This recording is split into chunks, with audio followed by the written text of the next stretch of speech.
সমমানের পরীক্ষার ফল প্রকাশ হলো রোববার। ফলাফল বিশ্লেষণে দেখা যায় মেয়েদের তুলনায় সব সূচকেই পিছিয়ে ছেলেরা। ছাত্রীদের পাশের হার যেখানে 84.47%, সেখানে ছাত্রদের পাশের হার 3% কমে 81.57% নেমেছে।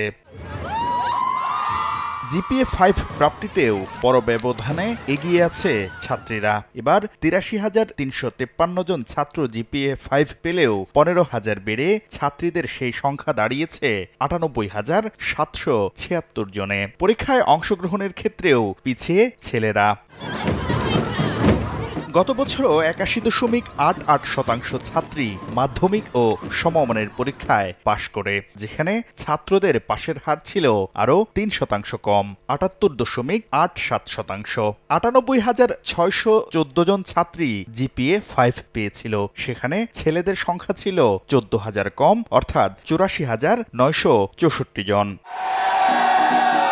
গত কয়েক বছর ধরেই পাবলিক পরীক্ষায় নিম্নমুখী ছেলেদের ফল। মেয়েদের ফলাফলে উচ্ছ্বসিত সরকার প্রধান শেখ হাসিনাও ফলাফলে ছেলে মেয়ে সমতা আনার প্রত্যাশা জানানোর পাশাপাশি ছেলেদের পিছিয়ে যাওয়ার কারণ অনুসন্ধানের আহ্বান জানিয়েছেন।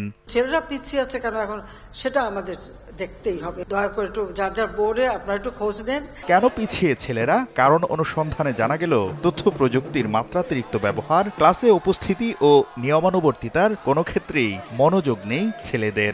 ছেলেদের তুলনায় মেয়েরা কিছুটা বেশি কর্মঠ, অধ্যবসায় বেশি, এবং ছেলেদের আমরা যেটা দেখি যে তারা কিছুটা বহির্মুখী, এবং এই কারণে আমার মনে হয় যে ছেলেদের তুলনায় মেয়েদের রেজাল্ট একটু ভালো।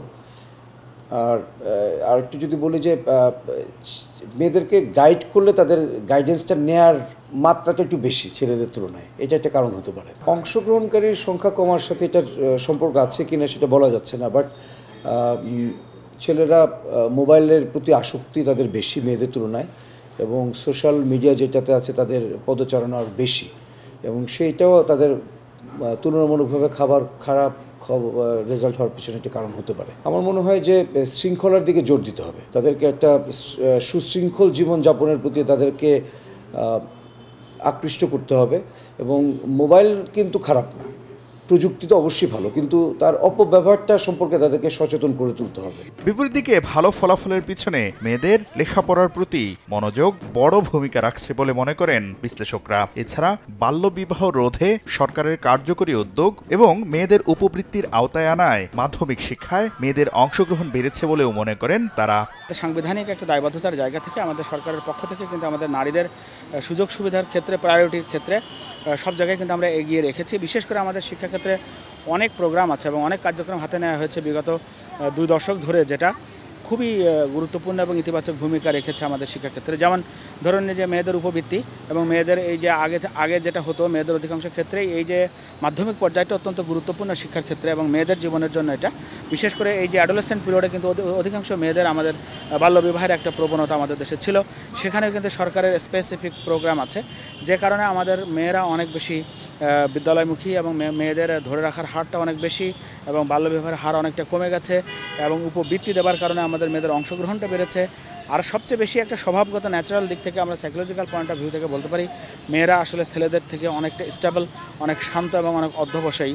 সুতরাং সেই সুযোগটি মেয়েরা, আমি মনে করছি যে রাষ্ট্রের সুযোগটি নিয়ে মেয়েরা এগিয়ে যাচ্ছে এবং আমাদের দেশের নারীরা এটা যেভাবে এগুচ্ছে সেটা আমাদের দেশের জাতীয় উন্নয়নের জন্য আমি মনে করি অত্যন্ত ইতিবাচক ভূমিকা পালন করবে, এবং এটা কোনোভাবেই ডিসক্রিমিনেশন বা অন্য কোনো নেগেটিভ কোনো দিক সৃষ্টি করবে না। ক্লাসের বাইরে শিক্ষার্থীরা কি করছে আর কোনো অপরাধে জড়াচ্ছে কিনা অভিভাবকদের সেদিকে নজর রাখার পাশাপাশি সৃজনশীল কাজে শিক্ষার্থীদের অংশগ্রহণ বাড়ানোর আহ্বান সংশ্লিষ্টদের। শাকির আহমেদ, সময় সংবাদ, ঢাকা।